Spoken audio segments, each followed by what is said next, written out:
Hello, welcome to the BlueDragonFive here, And Jacob Wile too. and we're here to talk about Big Hero 6 because we are not the Big Podcast 3, but in this case we are the Big Podcast 2. Not to be confused with Phase 2. No, no, no, that's a whole thing within itself there. All right, so as folks can kind of visually see at the moment, of course, a lot of episodes of Big Hero 6 have been dropped. I want to say the second out of kind of like a three-part thing that they're doing. Essentially, I think they've chopped them up and like they're going to air them in like three increments. I think we've already done the first increment of like 10 episodes. We've done the second of roughly 7. Then we're going to finish out the season with whatever the third grouping of episodes is, if assuming it goes like 26 or 20 or 23 episodes. I'm not entirely sure. My guess is probably going to be 24 to 24. Yeah, it sounds about right. The point being, I think it's broadly how they're going to do things. The way they've done things here is, of course, we had the Liz Amara arc going, and that wrapped up within 3 episodes, 11, 12, and 13. So what we're going to do is we're going to cover those 3, and then we are going to, then basically we're going to come back at another date, and we're going to cover the remaining 4 that we have of that kind of second big chunk. So again, I know a lot of technical jargon. The point is we'll be back talking about the other half of the 10 episodes we got. All right, of the 7. The second and third episodes are pretty chunky anyway. Pretty much. So again, it should go by pretty straightforward. So let's see. First off, we have Right Turn Here. No, it's not a driving episode. Now you might think that, but it's not. So Jacob, what did you think of Right Turn Here? I thought it was a kind of interesting way to use the continuous use of the chibi styles once again. Although in this case, look more like Funko figures than chibi. Yeah, you know, I gotta tell you, I was not crazy about this one. I really wasn't. This one, I think, out of all of them, might have been. I gotta tell you, this. Honestly, the thing as a whole, there were a few episodes that were trouble spots from. This was one of them. Maybe I shouldn't say a few. I think there were like maybe 2 collective. I think there were 2 trouble spots in the whole like dropping of episodes here. This to me was not the best note to start off on because I wasn't a big fan of the fan friction one in the first place. The one that basically this one's kind of a in general a quasi sequel to because we had the whole Captain. I believe that's when we invented the whole Captain Cutie thing, which still pisses me off. I still hate that idea. We're calling him Captain Cutie, and we haven't done anything about that, and we're still skirting around all these issues. I think overall, Big Hero 6, the series, I think we're starting to address it within the new episodes, but we're still not doing much to get around the fact that we spent a lot of time turning our wheels on things we're not sure about what we're saying here. What's the deal with their identities? What's the are we ever going to get official names for these guys? What's going on? We're really dragging our feet with it. It just feels like, can't we just get it out of the way? Like, when are Carmi and Hero going to get on the same page? We finally do stuff with that this within the arc, finally. But again, it's like episode like middle of the season. I don't know. It takes a while. Yeah. I like it. Basically, it's like basically the concept and like the artistic design, but as you said, the episode itself is just kind of. Other than like the actual noodle burger, the strength of the episode is the noodle burger boy stuff. Absolutely, that's the thing. The fanfic stuff is where I'm losing my interest, but the new Burger Boy stuff was great. All the great stuff was there. It was much more interesting than our main episode. I honestly wish the episode was more focused on that, but obviously with an episode like Right Turn Here, you can't quite have that. Yeah, seriously. Seeing all the various different personalities of Noodle Burger Boy was always like, I was like, oh, what's he going to be next? Like, he was like a British gentleman, a pirate, uncharacteristically sad, piloting a giant remake Kentucky kaiju. We do something kind of like with a ventriloquist and Batman animated series, where it's let me put it this way: in the Batman animated series, in animation, as long as something's not human, you can destroy it in all sorts of ways. So you have this with the ventriloquist, you have this with all the time when they do robots, and of course we have kind of a mixture of both. You have kind of a small robot, Noodle Burger Boy, and we kill him off in brutal fashions, and I'll have Fred's emotionally impacted by each death. Well, it's pretty much like. I think by the end, though, he's kind of numbed to it. True, that he is. But I love that he had like an attachment to Noodle Burger Boy because he broke his heart. Like, oh, you're a symbol of all that is good. Now you're on the side of evil. Why? Yeah, but basically at the end of it, it was like, It's like, yeah, I don't even care anymore. Yeah. So, speaking of new Burger Boy stuff, so again, it's talking about the good stuff of the episode. So I continue to love the family dynamic we keep laying some pipe with Trina and Noodle Burger Boy. The idea these are kind of the children of Obake in terms of robotics, and they're very much trying to avenge their father's death and defeat at the hands of Big Hero 6, and they're kind of plotting revenge. And I love the brother sister idea with them. I think that's basically he's the annoying little brother, and she's just kind of the big dismembered sister. Well, yeah, like a big hulking robotic older sister. But it's still a great design, though. I do love that design. It's really cool. Oh yeah. Very much like XL from Buzz Lightyear Star Command. I love the asymmetrical pache. It's a really cool look. Anyway, so so the point being, the main basically they kind of reach. She's getting a little sick of Noodle Burger Boy. She says, "Oh, go make yourself useful." And Noodle Burger Boy takes this as something literal, so he makes himself useful in the literal sense, where he makes so many versions of himself that have an actual use in the grand plan that is stealing Fred's Kentucky Kaiju as a gift for Trina, which is And nice. it worked while it kept them distracted and everything. So That it it actually. did.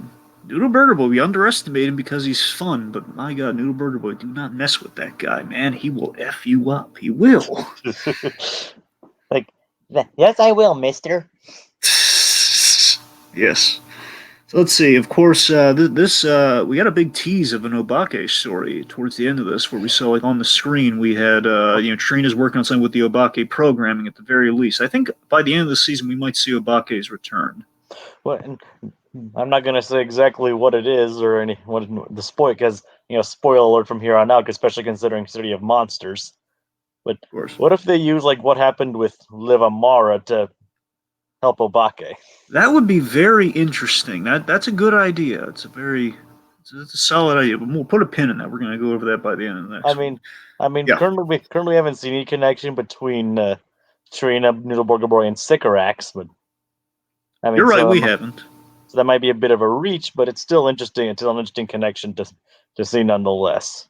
Certainly. Again, we already kind of talked about the A story of the episode. Again, just more of the fan fiction stuff, which I guess some people might like, but I'll dig the fan fiction stuff or the chibi stuff. But in this case, I can't get into what we're doing with Big Hero 6 because again, we can't get on board with like, what the names are and everything. It kind of corrupts the whole mechanism for me. On the plus side, though, the end of this episode was really nice. Where Hero, the Tadashi moment at the end was really Yeah, nice.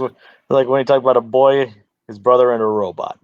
That really hit me though, because I mean everything else it was like, why are we dedicating like a whole like we have to write a short fictional story? The only reason we're doing that is so we can do more chibi stuff, and everyone's trying to write it for him, and and basically just being it's just really tedious with the whole hero has a distaste for Carmi, but he secretly likes her, and we're like, oh, this is going on. It just feels like, guys, let's stop dragging. I know if I say dragging our feet, we're gonna solve this in the next 2 episodes, so it's not really that much of a drag, but it's been up to this point, we're still doing it. And I don't know, it helps a little bit that we do something within the next episode, but not much. I mean, I think that pretty much covers Right Turn here. I mean, we Yes. pretty much said all we wanted to about it. Yeah, so let's get into City of Monsters. Let's start with part one. You take the lead. Well, City of Monsters actually basically, we basically begin to learn the truth of what's going on here. It's like basically Liv Amara, I mean, air quotes here. Well, that's more part two, Jacob. This is more so the I know, but Oh, I'm sorry. Go on, please. I'm just Liv Amara turns to Carmi about dealing with these things called what are they, parasynths. Yes. Like talking about like someone that she holds dear is basically being slowly killed by them. Mm-hmm. But nothing she's did ever worked, and that's what she's trying to help Carmi with, or like trying to have Carmi help her with. Yes. And so what happens is she's trying to what she does is like she needs a return. Feel like she needs a robotics expert. Trying to Enter. learn what's her name? I forget her name. Like, well, Carmi? yeah, Carmi. I mean, well, not Carmi, but Amara? no, like the person that Like Oh, right. Carmi, Wendy Wow. Wendy. That's what yeah, you're thinking of, right? Wendy Wower, yeah, that's her Right. name. I'm Sorry. sorry. Yeah. That one. Yeah. Yeah, like Liv Amara turns to Wendy Wower as a robotics expert, but Carmi tries to learn it herself, but then Hero intrudes upon it. Yes. Well, initially, again, Carmi on her own, she seeks out Hero, and they get on the same page of the big episode. Where okay, Carmi and Hero, they actually, outside of the whole dual identity of it all, she's not falling for, him and his superhero. For superhero, one might say, just to kind of jazz. There's a proper name for you, superhero, versus, any point being, so this Captain Cutie BS. But anyway, so Carmi and Hero, they're finally on the same page with this robotics project. It basically kind of gives us the nano microbot, which is a really ingenious idea, by the way. I love this idea. We take the kind microbot of design. kind of a redundant name, but Yeah, but it's like super small, though. It's kind of cool. yeah, I know. And it was like a neat reveal about a little bit more insight into how Tadashi made Baymax too. Yes, and I'm really interested to see if they're going to go anywhere with that because I love this idea that Tadashi was helped, basically the medical side of things. Tadashi had a hand in, which of course it's very fascinating. We think of again with Hiro and Karmi teaming up on this project. You have very much kind of someone who's in robotics and someone who's in essentially bioengineering. And again, these two things kind of fusing together make the nano microbots because she spritzes them with basically an organic compound. It's basically this it has an organic coating to the mechanism so it can survive in the body. So the two of them have created something with the mixture of those two sciences, and the mixture of those two sciences is what bred Baymax. As we revealed this mysterious doctor lady who we don't really know anything about yet. But I don't know. We might learn a little bit about her later on. I'm fascinated by this doctor lady character. I would love it if she came back, but she might be a one-off. I don't know. Basically, it's basically like history repeating itself. It's like we see Hero bringing together what he's best known for was those nanobots, and Army coming together with the bioengineering that, and basically kind of like Baymax, it's something to help people as well. So Absolutely. So let's see. So again, the action sequence we have with the Wendy Wower kidnapping is pretty cool too, as we see but everyone. basically, the titular city of monsters began. This is where City of Monsters begins, and of course, basically these guys being kind of our proverbial monsters, they will definitely be wreaking havoc in the next episode as well. But something also to mention here is a Big Hero 6. They got some really sweet upgrades going on in this episode. We have let's see, we have Wasabi. He's got like this shield and kind of dagger setting, which is really cool. I love the shield, man. It's really cool. We have with the hover disc for Go-Go. We have Honey Lemon's boots, which basically means she can kind of go Iceman here. So you basically can do the Iceman thing where she's like sliding on ice and chemical projections. And Fred has lights. Yes, but blinding lights. Yes. Blinding headlights. I to light you up. Yes. So it leads to a really great action sequence, which leads to this big ambush on the bridge with Yumomikase, Orso Knox, and then, of course, Mr. Sparkles. Yes, and then Mayoi. Yes, of course, with tons and tons, gobs and gobs of Mayoi. And, of course, I love the Phase 3, Phase 2 gag with Fred here. This is more of a Phase 3 thing, the villain team up. We're on Phase 2 right now. So it really leads to a really cool fight. Also, Baymax and Hero got some really sweet upgrades too. Baymax's overdrive has extra battery life, so you can actually do. They solved the problem they were having. Okay, Baymax does the overdrive, and if he misses his one shot, then he's useless. So now we've given him a little bit more of an edge. So it doesn't result in more drunk Baymax. Yeah, we still get drunk Baymax, but not as fast as we used to, which is refreshing. Yes, and Hero has this cool like laser grappling system. Well, essentially, it's a magnetic repulsor. He's using magnetism to really do that. It's kind of like shown like a laser, but it's he shoots up these essentially these two kind of magnetic wave generators of some sort, and kind of allows them to. It works like a repulsor, but it's kind of a cross. It's honestly it's kind of a cross between Iron Man and Spider-Man when you really think about it. It's kind of like webs, but it's more so like it's like. Technically, it's like a repulsor, but it has like things that you can kind of almost web sling, like shoot webs from practically, Nice. It's like, yeah, it was really because they're really like every time these guys get upgrades, it's really cool. It is, and I'm a big tech junkie, so I was I was very delighted by it. Also, just want to shout out Donovan Martin in the comments. Welcome, Donovan. Sweet. And also, just a little, because we're talking animation right now, there's a little fun fact it brings up here. So he saw a early screening of Abominable. which the new DreamWorks movie, which I feel is really under advertised. Like now they're advertising, it's kind of the last minute, like it comes out this month.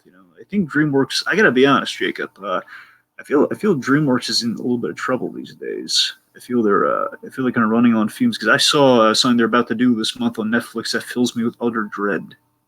Okay. And I know Donovan's gonna. The reason I bring this up is I know Donovan's gonna feel this one. It's gonna hurt him, and I'm sorry, Donovan, but they're doing an unholy spin-off of the How to Train Your Dragon series on Netflix, and it looks awful. Oh. Really bad. I forget if it's like dragon. I forget what the prefix is, but it's too cartoony. It looks really stupid. It's like the dragons can talk. That's where I draw a line. Oh, gee. Anyway, point being, I would not recommend that, but on the something we would recommend, let's continue to talk about the episode. So basically, the villains, the heroes, thwart the kidnapping of Wendy Wower. Yeah, I like her too. I like that we see her. Also, I love the hair banter between her and Mr. Sparkle about the green hair. Like basically, they're not ones to talk about their weird looks. Yeah. So ultimately, our villain's going to run away, lick their wounds. Specifically, Momokase. And Momokase is talking to Liz Amara, who is not happy, but she drops something in her lap. What is that? What Information. is that? Drops information in her lap. What's the information? The identity of the leader of Big Hero 6. Yes. Hiro Hamada. I love this thing more. I'm so it's. Sorry, I'm a little flustered because I don't know how to feel about Liv Amara this season. Because Liv Amara stuff, a lot of Liv Amara stuff came out with this two-parter here, and I gotta tell you, it made me think. Because it doesn't help that it's been a while since we've had Big Hero 6. These gaps sometimes hurt more than they help. I think we've learned a lot of this from Steven Universe. Steven Universe, those things practically kill the buzz for the show. We have to wait so long between episodes, and when they do these Steven bombs, and it's kind of what they call them. And anyway, here, I don't know if it's just like the space in between that kind of maybe have had more time to digest Liv Amara, but I mean, I like her. I like what Mara Wilson's doing with her in the voice department. But I got to tell you, I mean, we do have answers this episode as to why Liv Amara is the way she is characterized. I'm not that logically. I don't think there's anything really truly wrong with Liv Amara's characterization until we get to the second part, which we'll get to. But like she has this line here, "Oh man, I hate that kid." But again, she says it so not monotone, but so like she's not like losing her crap over everything. You're just like, "Oh, I hate that kid." She's just like so disinterested, and that's the thing with the character. She's lacking humanity, and as for what we're going to learn, there's a reason for that lack of humanity, as we learned like a couple episodes ago. Not human. Very much. So it makes sense. That's why she has such a lack of humanity, though. But I don't know. I think for the bigger reveal, it's like we'll get there. I'm sorry, I'm jumping ahead a little bit here. Point being, she's armed with information. Carmi, let's see. So oh yeah, so Carmi gets upgraded by the end too. So Carmi walks in essentially with the solution. You're like, hey, I got the nano microbot solution here. Hero helped me build it. Again, mentioning Hero, not a good time. Carmi, not a good time. Carmi is essentially upgraded with like a little patch that the epidural patch that Liv Amara is devised, and this begins her horrific transformation. Yeah, I was like, why are you looking at me like that? Yep. This brings us to part 2, which is really cool. Yeah, after Carmi transformed after finding Hero, and Baymax is deactivated due to Bessie. Yes, which is not good. So yeah, Hero's walked into a trap. Which by the way, just to kind of mention it here, there was some fine setup, and part 1's fine setup. Like part 1, for example, we have the Hero 6 are very aware of the fact that Hero constantly gets kidnapped when he's in the civilian guise, and it's like, yeah, we gotta tail you because he does get kidnapped. That's the thing. I love that we're showing a lot of progress. I maybe I was a little harsh with the initial kind of overview of the episodes. I gotta give them points. We are addressing stuff finally. It just bothers me it took so long. I guess it's kind of the old broken record I'm on right now. But I like that we're addressing stuff like this. Yep. It's like you're it's like basically saying your superhero maybe impervious to that, but not your civilian side. Yeah. Basically pointing that he's vulnerable as a civilian, not necessarily as a superhero, but that also proves a danger otherwise. Yeah. So as mentioned, the payoff to this is that as a hero has been captured now, Big Hero 6. They're going to rescue Hero yet again, but of course they have this great subversion at the top of things here, where Chris, the Chrisistant, the assistant to Liv Amara, this guy's just I love this guy's great. I've always liked this character. And I think now he's had some creepy payoffs for him. He's like, yeah, it was all worth it. I gotta be honest. So Chris, he invites him in like they hatch this whole. Okay, we're gonna break in. We're gonna save here. We're gonna get out of basically this layout. This really well thought out plan, by the way. And Chris just opens the front door and says, "Hey guys, you want to come in? I made cupcakes." And of course, like, this is cupcakes. I mean, this is my kind of guy. I made cupcake pleasantries, Jacob. And he's a killer baker too. Yes, literally. I think they even say something along those lines. You can't turn down his baking skills. Exactly. So the point is, this forthcoming approach throws them off their game a little bit. So then basically he's just very forthcoming with all this information. He reveals that basically we reveal that Amara, she has this really cleverly concocted plan where she's going to keep Big Hero 6 busy with her monsters that she's going to spend the season creating, and they're going to be wreaking havoc on the city, which will make sure they don't get in the way of the bigger plan, which is to save the real Liv Amara. So she's going to keep Big Hero 6 busy, but also have some leverage against Hero with, them just kind of wreaking havoc on the town. And honestly, it's kind of a Return of the Jedi situation, where it's sort of the moment from Return of the Jedi where the Emperor has Luke, and he's just saying, your overconfidence and basically your faith in your friends is your downfall, it's your weakness. That whole thing, basically like separating the hero from his motley band of friends. And basically this adds to the bigger question of the show, which is a smart question to raise. Can Hero and Baymax do save the day a lot in the gang? Of course, the most popular characters. At least they're kind of they're our main emotional ties, the Tadashi of it all. And the whole hook of the thing is Baymax, which by proxy is Baymax and Hero. So you need these characters at its core. So they're hugely important. But can the team operate without their leader in tow? That's the bigger question. And I like that we see Big Hero 6. They can handle themselves pretty well, as they should. But separated they begin. But when the villains spread out, they become separated. They actually begin to struggle a bit.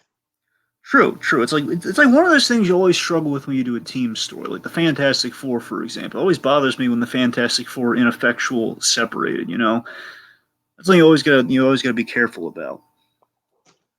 Yep. All right, let's see. So anyway, let's go full blown with the whole Liv Amara reveal here. So we had basically we had explained to us what the whole deal is. So we had some cryptic tease like, oh god, there was a Liv Amara in a test tube in a giant chamber and like a cryostasis chamber, and like what the heck is going on here? So we reveal that there's Liv Amara and there is Diane. So of course Liv and Die. Get it? Liv, Die. It took me a while. It took me a while to actually get that. I gotta admit, the show is really good with the pun names on the villain. I do like that. Obake, Bob, Akin, that whole thing.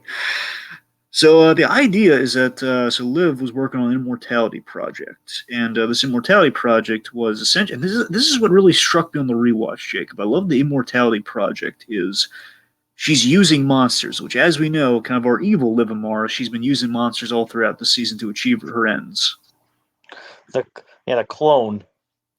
Yeah, and I love that at its core, like the real Liv Amara, she was using monsters in the form of these parasites to fight disease, which is really interesting. So I love that monsters are in the DNA of this Amara character as a whole. Therefore, she tests it on herself. They mutate again, like, hey, maybe injecting monsters in any shape or form into your body, not the best idea. But again, science. Yeah, instead it pretty much became the disease.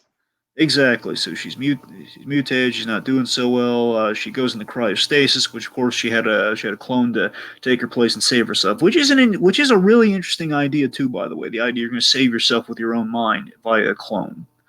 I've seen many a clone story go belly up, my friend. I can tell you this clone story, it's not half bad.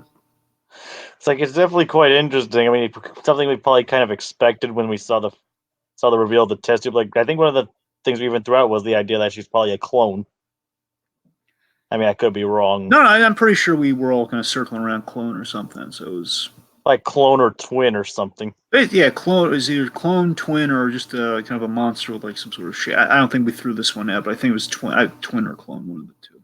That's a twin trying to save her life or something. I think exactly twin or clone, as you just said. But Obviously, the show settled on clone, which I think is actually more interesting than a whole twin reveal. It is. It is. Because, sometimes I've seen twins done many a time as well. Again, I can speak to Gotham with the whole twin thing. I don't want to go into it, but again, you can do twins a lot. And sometimes it'll be a buy, sometimes it'll work. This is one of the cases where it works. Well, again, it's not a twin at all. What I mean is, like, that's a whole game. And the clone is also another risky game, but your clone works. All right. So the interesting thing, the breakdown. So where Diane went wrong here. So, of course, Diane, as I mentioned, Diane throughout this whole season, as we learn retroactively, that was Diane the whole time. So Diane, so again, she's very much her character flaw. The reason for that lack of humanity within the performance is that she has a savior complex. It's kind of honestly, I think there's a cautionary tale via the programming and her. By her programming, her main imperative, I'm going to save Liv by any means necessary, which again was the thing that Hero was kind of skirting with a little bit with Obake at the end of last season, where again, you could lose yourself to your ambition. That's the big whole Granville lesson of Granville accidentally created Obake because she didn't curb his ambition. That whole, that whole thing. That's kind of like the tale of basically someone taking a robot taking their programming too literally. Precisely. So again, by any means, of course, leads to a slippery slope, which means that she turns evil. Again, through no fault. She doesn't see herself as evil, but she's doing very evil things. Again, there's no bones about it. She's blackmailing and torturing people. It's basically the path to hell. Exactly. Being paid with good intentions. Precisely.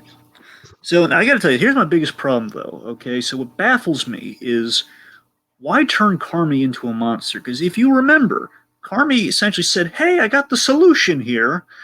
Why wouldn't you just use that?" Or because we know for a fact, I was wondering how this would hold up on the rewatch. Literally, it's all built and ready for it. It's not even like Hero needs to build the stuff. It's like, no, it's all ready.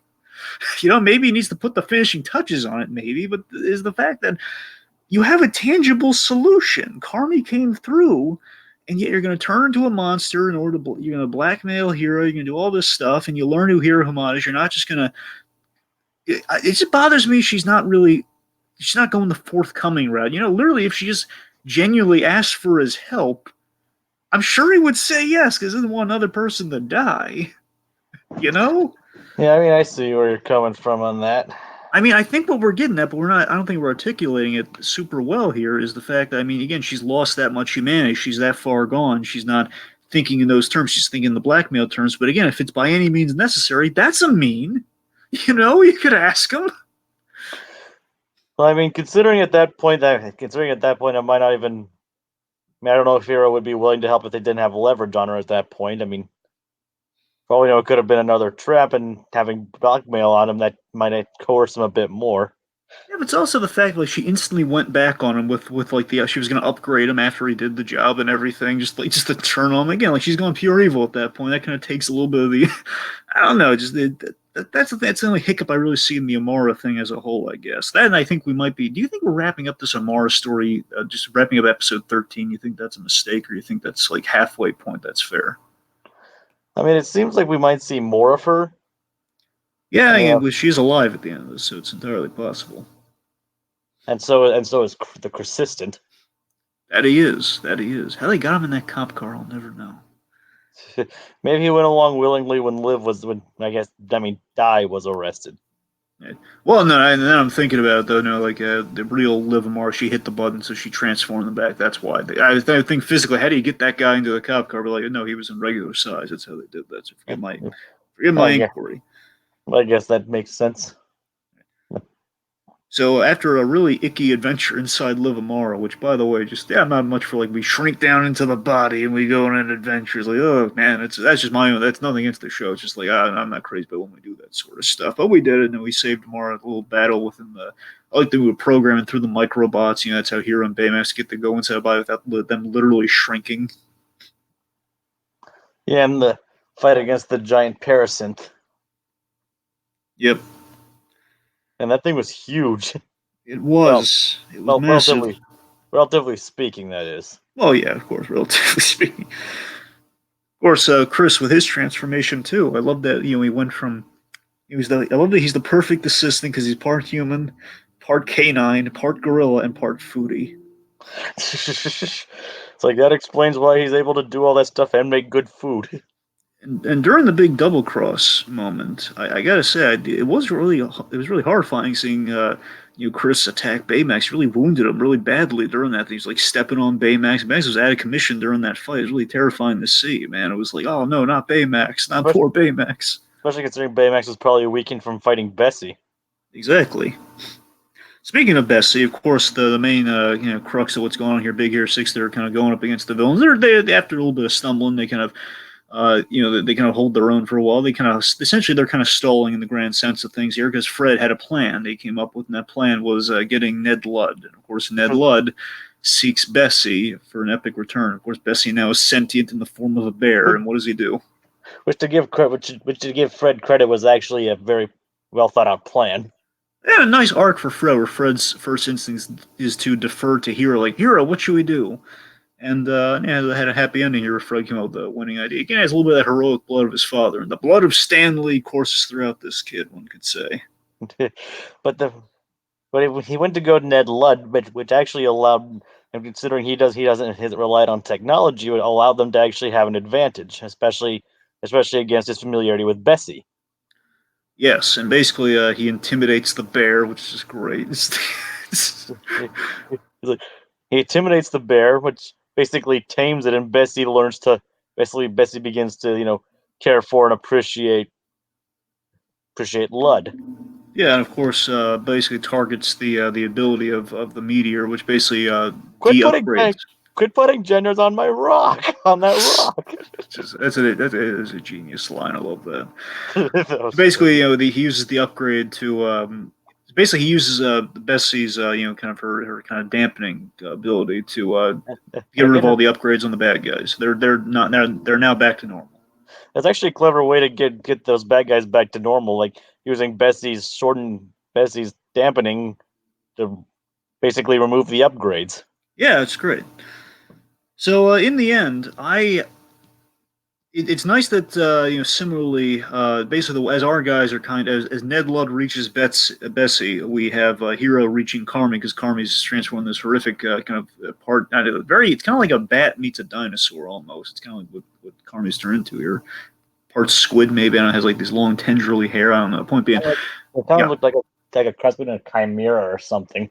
something. Yeah. I don't know. I think Chimera's like the two-headed like lion. I think chimera is like considered like three different animals or something. Oh, right. I don't really know. I mean, I might be mixing up my mythological creatures. I mean, you might be right because I thought Chimera is two, I'm pretty sure Chimera is two, but I don't know. Anyway, point being, Hero reaches Carmy is my point. I love that even throughout all the program, Carmy won't kill Hero because she recognizes him. They've had their moment together. And it's like, no, I can't kill Hero. And again, the big moment of truth, it's really great, is Liz Amara, the real one, saving the day. Because again, Hero held up his end of the deal. He saved somebody. I'm always there for our heroes saving people. And Liv, right out of the chamber, she does the right thing. She basically deactivates Chris and everything. And I thought it was such a great solution. So this is what I love about the Liv Amara stuff. Whatever we do with it, because I love that she has this really great conversation with Diane, who again his whole thing has been about I'm going to save you through the cost, whatever the cost is. And of course, the cost has been really grave, as Liv sees, and she sees it as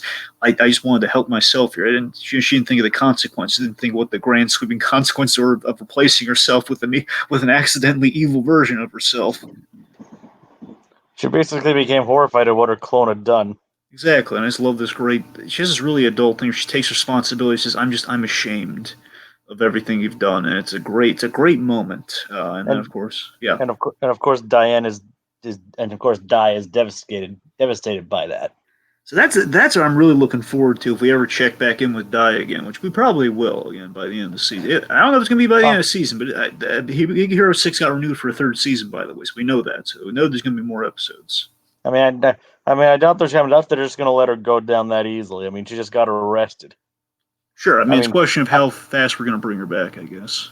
Because I don't think they're going to bring back Obaki for the last few episodes, because honestly, I think that'd be kind of cheap. If they just bring it back for a full season, that makes sense. Just for like a few, just like to round out finale, that'd actually be kind of cheap.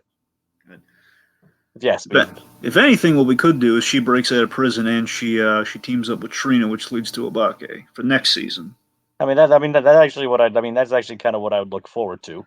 Yeah, yeah. At the very I least, love. I've been calling from the beginning that if Obaki comes back, it'll be at the end of this season, ideally. With the promise of a third season, that's what we'd do, I guess. But Like I said, because if they just brought him back for like to round out the finale, that'd be just kind of lame. if anything, at the very least, what we're going to do is I think Trina and Nilberg are going to do something in the spirit of Obake, but not actually bring him back. I mean, like they might have like his consciousness or something like sealed away or something. Yeah, or again, like we saw the logo, which implies like programming that he might have stored away. So again, it could be like very least like pre-recorded stuff from Obake. So we'll see. So Like a copy of his consciousness or something, kind of like entirely possible. Yeah, how Portal 2 worked. sure. I mean, I guess that might be a bit far fetched for this show, but it's entirely possible. sure. One more thing then.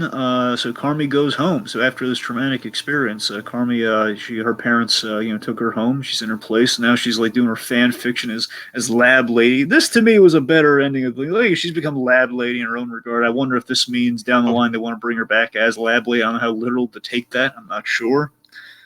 There's actually kind of a bittersweet ending, actually. I mean, something. I mean, this show doesn't really do a lot of bittersweet endings, but it actually kind of managed to pull one off here. It is kind of the Spider-Man of it all, in terms of relationships for Hiro Hamada. The minute you're finally in the place for things to go right, then she's gone. It's like it's a little bit of Parker luck for Hiro Hamada there for a bit, I guess. Anyway, it was Anyways, just nice to actually see him appreciate her story. yes. All right. So yeah, that I think that about does it. I mean, it doesn't really leave any cliffhangers or anything. So I mean, Yeah, it wraps up the story nicely, but there's a lot of places it can go. Considering like Liv probably, I mean, Di probably still has some kind of leeway over ways things can go. I mean, she still has the intelligence of Liv Amara to help her, so there's all kinds of stuff that can happen. absolutely. But again, I guess the Amara. Let's talk about so again the Amara arc on the whole. Again, I do love that. Again, kind of in the spirit of Obake, but again through very different methods. Liv Amara again, she absolutely got what she wanted in her planning. Like literally nothing. Even she got a step further than Obake did. Where Obake again, everything was going his way until the very end. I mean, But to be fair, in a way, Liv kind of did have slightly more noble goals than Obake did, but it's interesting how like in different ways both of our villains had trouble like telling what was right and what was wrong. Though I think in Dai's case, I mean, she probably had a more clearer picture because how Obake had that brain tumor. he did. Again, Obake literally couldn't tell right from wrong. It's kind of the old Jason Todd, like come back from the Lazarus pit question. Like, is he how sane is he? Like, was he always this way, or did something change in him? That's kind of And the I Obake question. Yeah. and I actually looked that up. That actually is a realistic. I mean, it's a very rare, but actually real, like kind of brain disease that actually can affect a person in that kind of way. It actually is based in reality. Yeah, that's cool. So it's not actually too much of a reach. So Yeah. I mean, admittedly, clones are more of a reach. I mean, obviously, but Yeah, but I again, think we didn't go too crazy with the whole like who's the real one, where it's more like we know who, like she knows she's a clone from the start. We're not doing the whole convolute like is she gonna like dye her hair a different color and go buy a different net. That whole We're not doing eh, that whole thing. she's not like Ben Riley. Yeah, she's no Ben Riley, thank goodness. But I think we might bring some ethical questions of like who deserves to be Livamar. Like that's the place you want to go with clones. Like I deserve to be Livamar. I worked for everything, or I should. It could be interesting. Hopefully, it won't go in a convoluted direction. Hopefully, it'll be like she's going to go on her own path, but more of a I was spurned, now I want revenge path. Well, I mean, we'll see how it goes from here. Liv Amara seems to have reassumed control of her company after making her recovery, and Dai has been arrested along with Chris. So it'll be interesting to see where things go from here. I mean, the next few episodes that are on this now didn't have anything to do with this arc overall, but seem to be setting up something else instead. Yes. All right, so I've seen what the next couple episodes are, and let's just say it looks like it's definitely going in a direction. But I hope they definitely can pad out like a whole half of season with where they're going. Let's just say that much because we have a couple, maybe not filler episodes, a couple episodes along the way before the next big sweeping plot gets kicked off. I'll say that much about kind of the next batch episodes we'll be talking about before, because we're waiting for them for more Big Hero 6, as we tend to do. Hopefully it's before the end of the year. Hopefully. Or at least early next year. Yeah. That about does it for us then, right? Yep, pretty much. Right. Should we do final thoughts, or pretty much we just... I think we already did final thoughts. Let's just thank Donovan Martin for tuning in yet again. He's very much sympathetic with me over that How to Train Your Dragons spin-off thing going on here. Like, not the great there's a great Netflix show, but now this new one they're doing does not look that good. Say that much. Anywho, so again, thanks for tuning in, folks. Jacob, you want to send the little command code, as it were? All right. Thank you for joining us, everybody. Just see you next time on Big Hero 6. Ba-la-la-la-la. Ba-la-la-la.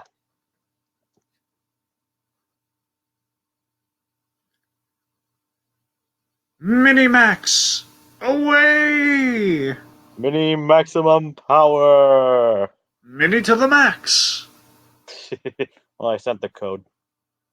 Yes.